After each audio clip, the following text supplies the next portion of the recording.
Hey everybody, happy Wax on Wednesdays. Today I've got a 9 by 12 already prepped board with about 5 coats of white encaustic paint fused flat, and I've used some painter's tape to tape off a section of that, and I'm going to use my favorite color, which is indigo, and this is the indigo encaustic paint, and I'm just going to add a couple layers of this on this section and then fuse this flat as well.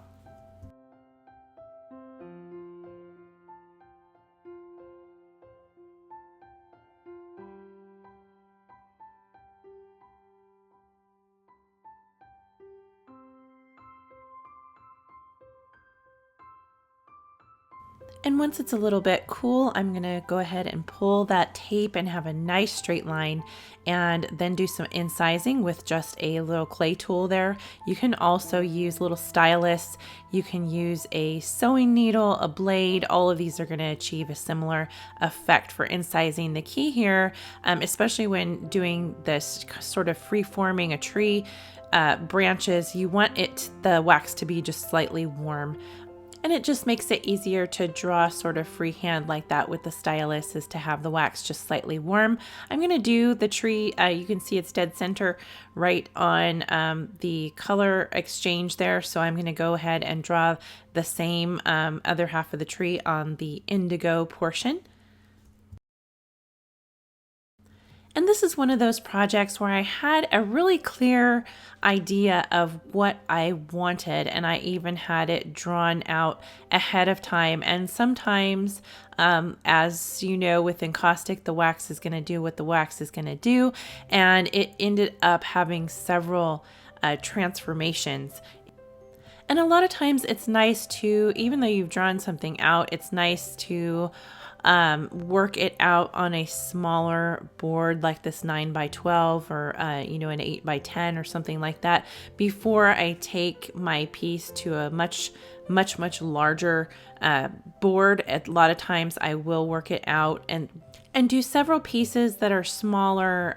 Usually an 8 by 10, this is a little bigger than I usually would do for working out a larger piece, but usually the 8 by 10s or a square, if I'm working square, then I'll do like an 8 by 8, and I'll do several different approaches to a method or to a look that I'm trying to achieve, and I'll do several different approaches and see which one I like better on that smaller in that smaller format before I go ahead and take it large. So this is one of those examples. I had it pretty clear, but you never know until you get it out on the wax how it's going to exactly react. So I had this tree in my mind, and I wanted sort of a chintz effect. I don't know why I had chintz, sort of like a vintage chintz pattern on my mind, but I wanted sort of the idea of a texture or a very faded, muted, vintagey chintz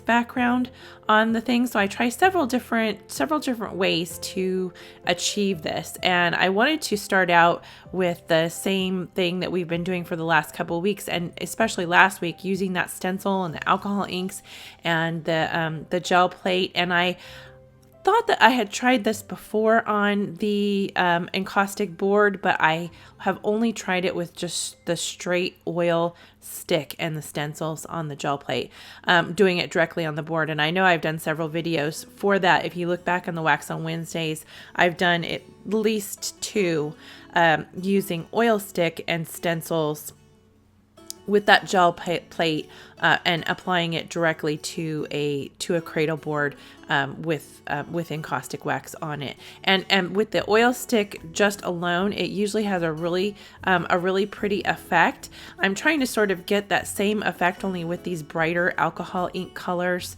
with the gel press plate, and it's not coming out as clear as I had predicted that it would, which is why it's good that I work it out on a smaller piece, but it's the colors that I want. So I'm still working with those. I just want a more sort of faded effect than this gives, and so it's just a matter of playing around until you find what works. And what I do really love about this is that this would not be possible with a normal tool or normal brush to achieve this sort of modeled look that you see there. It's only achieved by using a stencil on a gel press plate, and that's the wonderful thing about that is it's just a very interesting textured background.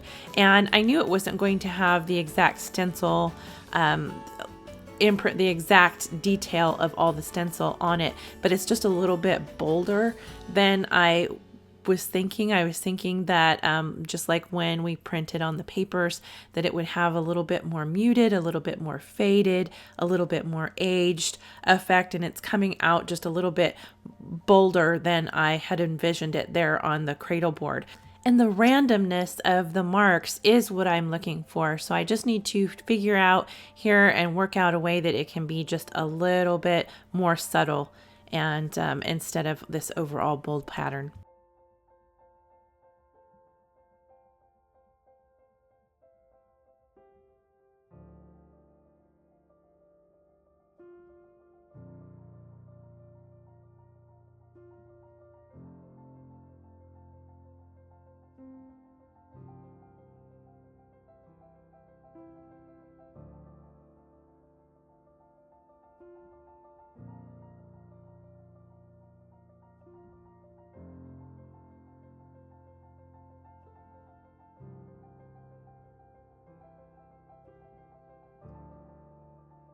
So not having worked before with the alcohol ink and the oil stick on that with the gel press plate on the board, I try to just get a little bit of vegetable oil and see what will happen. You might as well.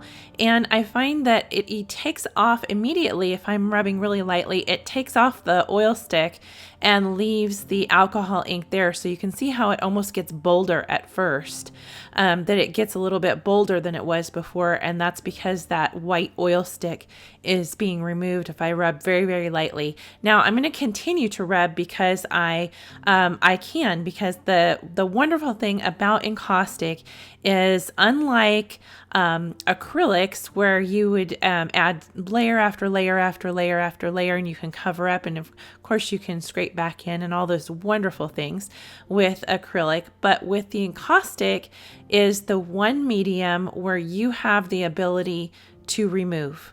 And that is the one thing that that encaustic has that a lot of other mediums do not, is the fact that you have the ability to erase. And so I'm going to go ahead and continue to just see what happens if I continue to rub very lightly with just a tiny bit of vegetable oil, and see if I can start playing with leaving some, bolder areas and taking back in others, and just leaving, little bits of information of the marks here and there.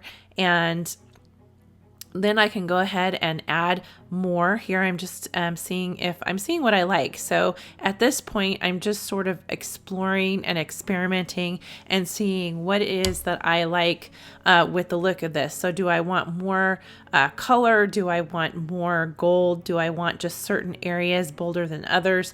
And so I'm just exploring and playing and seeing what will happen here with these marks. And I do like the fact that that some areas are bolder and some areas are lighter, and the fact that I can erase and take that back is just really it's a wonderful thing that you can do in this medium. So here I've taken it all the way back, and I'm going to add, just now I'm adding the stencil directly to the cradle board. And I don't think that I've ever done this either with alcohol ink. I have always done it with pan pastels or oil stick or something like a medium like that, but I don't think that I've done this with alcohol ink on the directly on the cradle board like that. So now I'm adding just a little bit more pattern back in here and there, and I can control better, of course, what I'm adding and where I'm adding it. And of course I'm going to get a better pattern because I'm doing it directly on the cradle board there.